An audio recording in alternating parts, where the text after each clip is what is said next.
Psalm 64. Hear my voice, O God, in my prayer. Preserve my life from fear of the enemy. Hide me from the secret counsel of the wicked, from the insurrection of the workers of iniquity, who whet their tongue like a sword and bend their bows to shoot their arrows, even bitter words, that they may shoot in secret at the perfect. Suddenly do they shoot at him and fear not. They encourage themselves in an evil matter. They commune of laying snares privily. They say, who shall see them? They search out iniquities. They accomplish a diligent search. Both the inward thought of every one of them and the heart is deep. But God shall shoot at them with an arrow. Suddenly shall they be wounded. So they shall make their own tongue to fall upon themselves. All that see them shall flee away. And all men shall fear, and shall declare the work of God, for they shall wisely consider of his doing. The righteous shall be glad in the Lord, and shall trust in him, and all the upright in heart shall glory. Luke 20. And it came to pass that on one of those days, as he taught the people in the temple, and preached the gospel, the chief priests and the scribes came upon him with the elders, and spake unto him, saying, Tell us, by what authority doest thou these things? Or who is he that gave thee this authority? And he answered and said unto them, I will also ask you one thing, and answer me. The baptism of John, was it from heaven or of men? And they reasoned with themselves, saying, If we shall say from heaven, he will say, Why then believed you him not? But and if we say of men, all the people will stone us.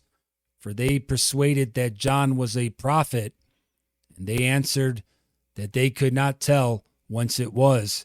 And Jesus said unto them, Neither tell I you by what authority I do these things. Then began he to speak to the people this parable. A certain man planted a vineyard, and led it forth to husbandmen, and went into a far country for a long time. And at the season he sent a servant to the husbandmen, that they should give him of the fruit of the vineyard. But the husbandmen beat him, and sent him away empty. And again he sent another servant, and they beat him also, and entreated him shamefully, and sent him away empty. And again he sent a third, and they wounded him also, and cast him out. Then said the Lord of the vineyard, What shall I do? I will send my beloved son. It may be they will reverence him when they see him. But when the husbandmen saw him, they reasoned among themselves, saying, This is the heir. Come, let us kill him, that the inheritance may be ours. So they cast him out of the vineyard and killed him. What therefore shall the Lord of the vineyard do unto them? He shall come and destroy these husbandmen, and shall give the vineyard to others. And when they heard it, they said, God forbid. And he beheld them and said, What is this then that is written? The stone which the builders rejected, the same is become the head of the corner. Whosoever shall fall upon that stone shall be broken, but on whomsoever it shall fall, it will grind him to powder. And the chief priests and the scribes the same hour sought to lay hands on him, and they feared the people, for they perceived that he had spoken this parable against them. And they watched him, and set forth spies which should feign themselves just men, that they might take hold of his words, that so they might deliver him unto the power and authority of the governor. And they asked him, saying, Master, we know that thou sayest and teachest rightly, neither acceptest thou the person of any, but teachest the way of God truly. Is it lawful for us to give tribute unto Caesar or no? But he perceived their craftiness, and said unto them, Why tempt ye me? Show me a penny. Whose image and superscription hath it? They answered and said, Caesar's. And he said unto them, Render therefore unto Caesar the things which be Caesar's, and unto God the things which be God's.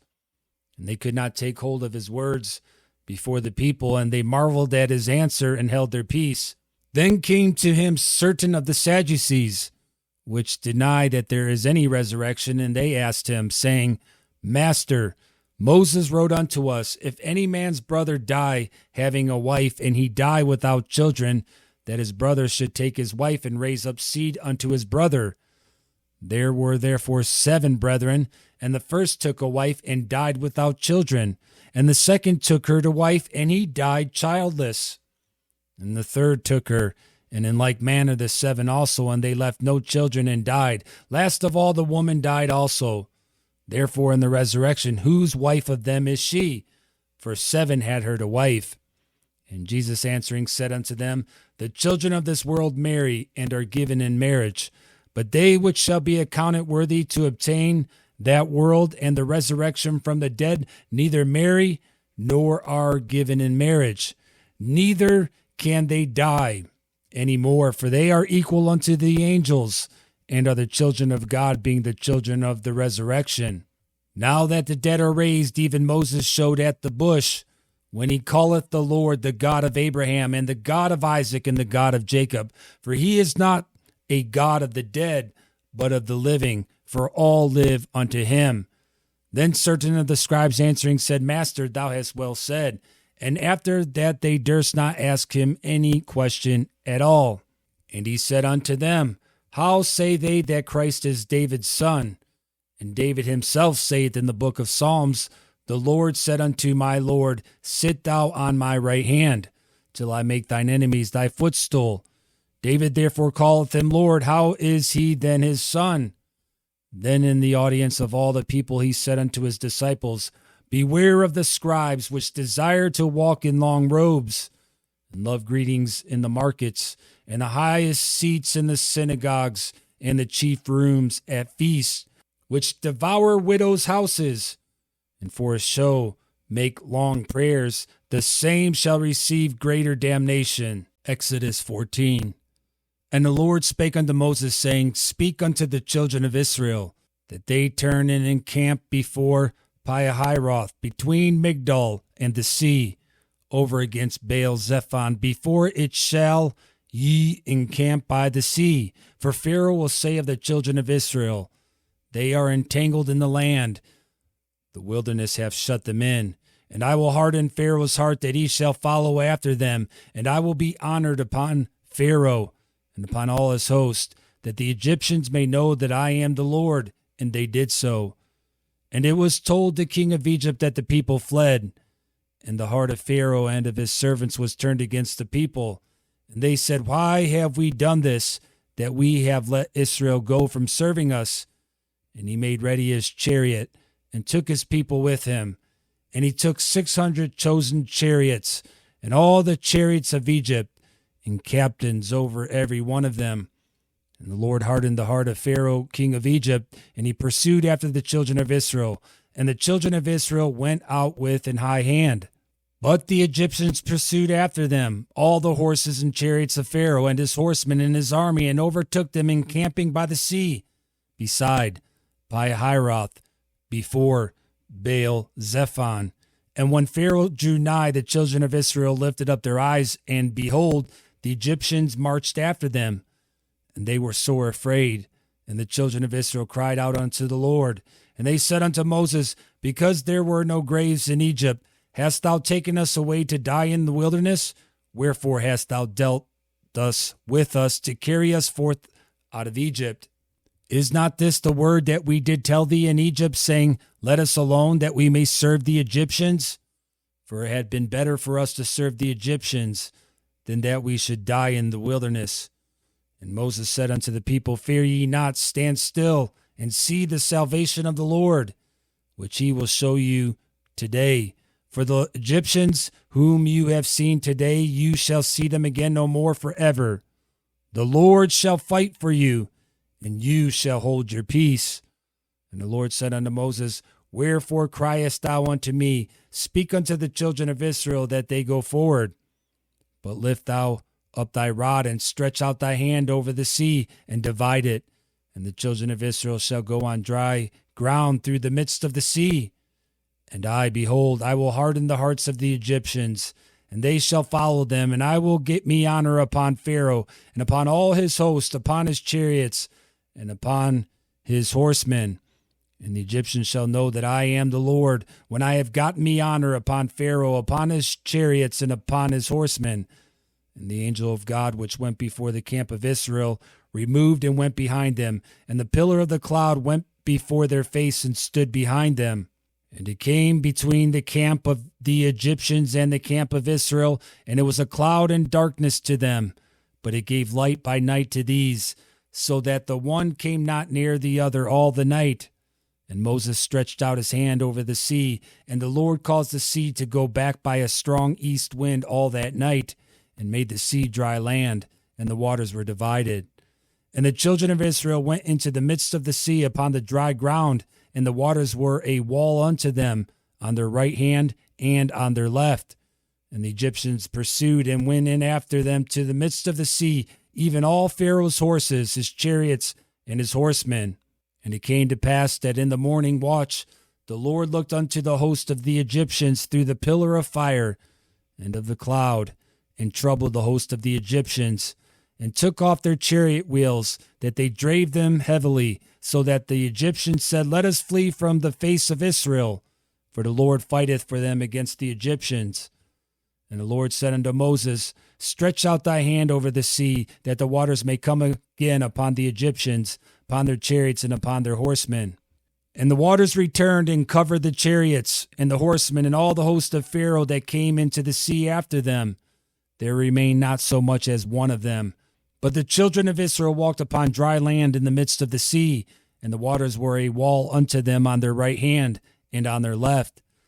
Thus the Lord saved Israel that day out of the hand of the Egyptians, and Israel saw the Egyptians dead upon the seashore. And Israel saw that great work which the Lord did upon the Egyptians, and the people feared the Lord and believed the Lord and his servant Moses. Job 31. I made a covenant with mine eyes. Why then should I think upon a maid? For what portion of God is there from above, and what inheritance of the Almighty from on high? Is not destruction to the wicked, and a strange punishment to the workers of iniquity? Doth not he see my ways and count all my steps? If I have walked with vanity, or if my foot hath hasted to deceit, let me be weighed in an even balance, that God may know mine integrity. If my step hath turned out of the way, and mine heart walked after mine eyes, and if any blot hath cleaved to mine hands, then let me sow, and let another eat, yea, let my offspring be rooted out. If mine heart have been deceived by a woman, or if I have laid wait at my neighbor's door, then let my wife grind unto another, and let others bow down upon her. For this is an heinous crime, yea, it is an iniquity to be punished by the judges. For it is a fire that consumeth to destruction, and would root out all mine increase. If I did not despise the cause of my manservant or of my maidservant when they contended with me, what then shall I do when God riseth up? And when he visiteth, what shall I answer him? Did not he that made me in the womb make him? And did not one fashion us in the womb? If I have withheld the poor from their desire, or have caused the eyes of the widow to fail, or have eaten my morsel myself alone, and the fatherless have not eaten thereof. For from my youth he was brought up with me, as with a father, and I have guided her from my mother's womb. If I have seen any perish for want of clothing, or any poor without covering, if his loins have not blessed me, and if he were not warmed with the fleece of my sheep, if I have lifted up my hand against the fatherless, when I saw my help in the gate, then let mine arm fall from my shoulder blade, and mine arm be broken from the bone. For destruction from God was a terror to me, and by reason of his highness I could not endure. If I have made gold my hope, or have said to the fine gold, Thou art my confidence. If I rejoiced because my wealth was great, and because mine hand had gotten much, if I beheld the sun when it shined, or the moon walking in brightness, and my heart hath been secretly enticed, or my mouth hath kissed my hand, this also were an iniquity to be punished by the judge, for I should have denied the God that is above. If I rejoiced at the destruction of him that hated me, or lifted up myself when evil found him, neither have I suffered my mouth to sin by wishing a curse to his soul. If the men of my tabernacle said not, Oh, that we had of his flesh, we cannot be satisfied. The stranger did not lodge in the street, but I opened my doors to the traveler. If I covered my transgressions as Adam by hiding mine iniquity in my bosom, did I fear a great multitude, or did the contempt of families terrify me, that I kept silence and went not out of the door? Oh, that one would hear me. Behold, my desire is that the Almighty would answer me, and that mine adversary had written in a book. Surely I would take it upon my shoulder, and bind it as a crown to me. I would declare unto him the number of my steps. As a prince would I go near unto him. If my land cry against me, or that the furrows likewise thereof complain, if I have eaten the fruits thereof without money, or have caused the owners thereof to lose their life, let thistles grow instead of wheat, and cockle instead of barley. The words of Job are ended.